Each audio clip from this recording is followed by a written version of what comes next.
जय सिया राम। ब्रह्मांड की सबसे कठिन परीक्षा, जब भक्त ने भगवान की छाती पर प्रहार किया। यह केवल एक कथा नहीं, बल्कि सहनशीलता, क्षमा और प्रेम की वह पराकाष्ठा है जिसने तिरुमला के भगवान वेंकटेश्वर की लीला की नींव रखी। ऋषियों का महासम्मेलन और एक प्रश्न। सरस्वती नदी के पवित्र तट पर एक विशाल यज्ञ का आयोजन हो रहा है। महान तपस्वी, ज्ञानी और ऋषि वहां एकत्रित थे। यज्ञ की पूर्णाहुति के समय एक धर्म संकट आ खड़ा हुआ। इस महायज्ञ का प्रधान फल किसे अर्पित किया जाए?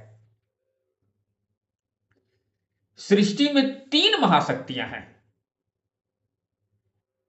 ब्रह्मा सृजनकर्ता, शिव संहारक, विष्णु पालनहार। प्रश्न था कि इन तीनों में त्रिगुणातीत अर्थात तीनों गुणों से परे और परम सात्विक कौन है, जो क्रोध और अहंकार से मुक्त हो? वही इस यज्ञ का फल पाने का अधिकारी होगा। निर्णय लेने का भार महर्षि भृगु को सौंपा गया। वह स्वयं ब्रह्मा जी के मानस पुत्र थे, परम ज्ञानी थे, किंतु क्रोधी स्वभाव के भी थे। भृगु जी ने स्वीकार किया, मैं तीनों लोकों में जाकर उनकी परीक्षा लूंगा। महर्षि भृगु सबसे पहले अपने पिता ब्रह्मा जी के पास सत्यलोक पहुंचे। वहां ब्रह्मा जी दरबार में बैठे थे। भृगु ने जानबूझकर ना उन्हें प्रणाम किया, ना उनकी स्तुति की और ना ही कोई सम्मान दिया। वह चुपचाप जाकर एक आसन पर बैठ गए। पुत्र की ऐसी दृष्टता देखकर ब्रह्मा जी का चेहरा क्रोध से लाल हो गया। उन्होंने सोचा, मैं इसका पिता हूं, जगत का रचयिता हूं, और यह मेरा अपमान कर रहा है। यद्यपि उन्होंने वाणी से कुछ नहीं कहा, परंतु उनके मन में रजोगुण अर्थात अहंकार और क्रोध का ज्वार उठ खड़ा हुआ। भृगु ऋषि ने अपने तपोबल से उनके मन के भाव पढ़ लिए। भृगु ने सोचा, यहां मान सम्मान की अपेक्षा है। जहां रजोगुण है वहां परम शांति नहीं हो सकती। वे बिना कुछ बोले वहां से चल दिए। इसके बाद भृगु ऋषि बर्फीले कैलाश पर्वत पहुंचे। वहां भगवान शिव अपने गणों और माता पार्वती के साथ बैठे थे। जैसे ही शिव जी ने अपने भाई भृगु भी ब्रह्मा के पुत्र होने के नाते शिव के भाई तुल्य थे को आते देखा, वे प्रसन्नता से उन्हें गले लगाने के लिए आगे बढ़े।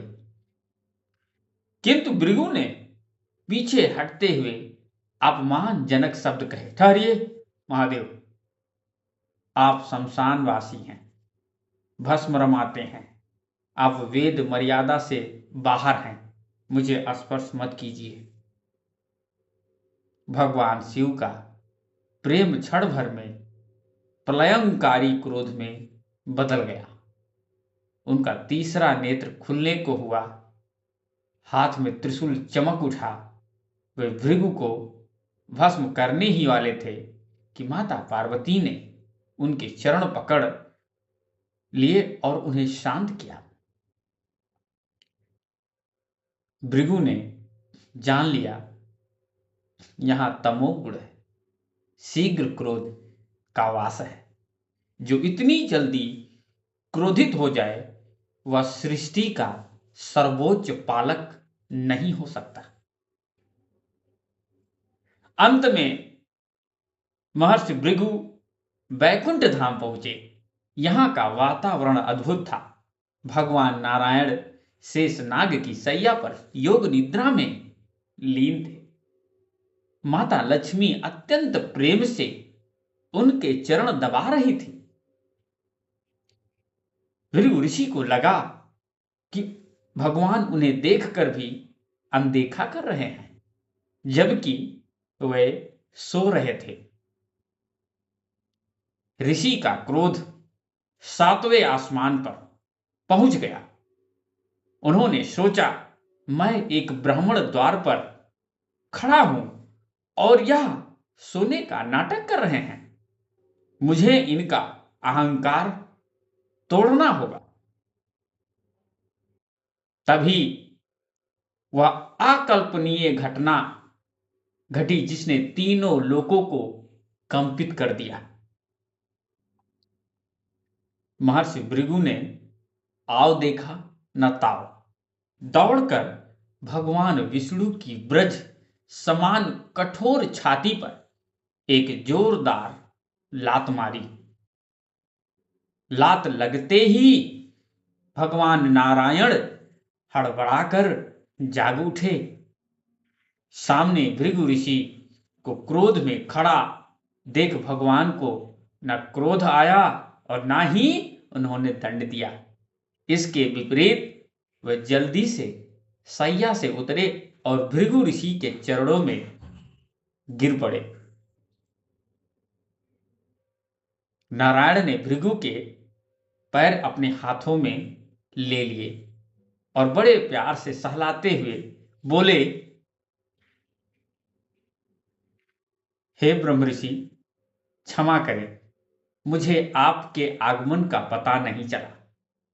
मेरी छाती तो वज्र की तरह कठोर है और आपके चरण कमल की पंखुड़ी की तरह कोमल हैं। कहीं मेरे कठोर वक्षस्थल से आपके कोमल चरणों में चोट तो नहीं आई? ये प्रभु की लीला है। भगवान नारायण धीरे धीरे उनके पैर दबाने लगे। यह दृश्य देखकर भृगु ऋषि सन्न रह गए। उनका सारा क्रोध, सारा अहंकार पानी की तरह बह गया। उनकी आंखों से पश्चाताप के आंसू बहने लगे। वे समझ गए कि जो अपमान करने वाले के प्रति भी इतनी दया रखे, वही वास्तव में सर्वोत्तम है। जहां भृगु ऋषि नतमस्तक थे, वहीं माता लक्ष्मी का चेहरा क्रोध से तमतमा रहा था। उन्होंने भगवान विष्णु से कहा,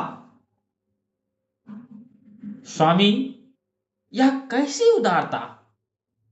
इसने आपके वक्ष स्थल पर प्रहार किया है और हृदय तो पत्नी का निवास स्थान होता है। इस ऋषि ने आपकी छाती पर नहीं, मेरे घर पर लात मारी है, मेरे सौभाग्य का अपमान किया है और आप उसे दंड देने के बजाय उसके चरण दबा रहे हैं।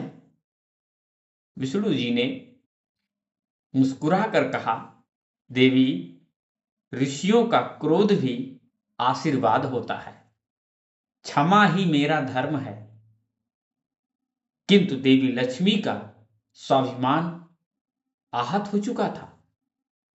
उन्होंने कहा, जहां मेरे स्वामी का अपमान हो और उसे सहन कर लिया जाए, मैं उस स्थान पर एक क्षण भी नहीं रह सकती। उसी क्षण माता लक्ष्मी बैकुंठ त्याग कर पृथ्वी लोक पर चली गई। यही वह घटना थी जिसके कारण भगवान विष्णु को लक्ष्मी जी को ढूंढने के लिए श्रीनिवास बनकर पृथ्वी पर आना पड़ा और तिरुपति बालाजी की कथा का आरंभ हुआ। भृगु ऋषि ने लौटकर ऋषियों की सभा में घोषणा की, मैंने तीनों लोगों को देखा। ब्रह्मा जी मान चाहते हैं, शिव जी अपमान नहीं सह सकते, किंतु नारायण ही ऐसे हैं जिन्होंने अपमान का बदला करुणा और प्रेम से दिया। अतः वही सर्वश्रेष्ठ हैं, वही सतगुणी हैं। बड़प्पन शक्ति दिखाने में नहीं, बल्कि सहन करने और क्षमा करने में है। जो झुकता है वही पूरी दुनिया को झुकाने की ताकत रखता है।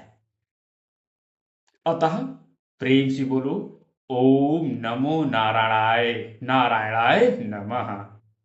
श्री राधा श्री राधा। अच्छा लगे तो वीडियो को लाइक, शेयर और सब्सक्राइब जरूर कर दीजिएगा और बेल आइकन दबाना मत भूलिएगा। जय सिया राम, जय श्री राधा रानी की।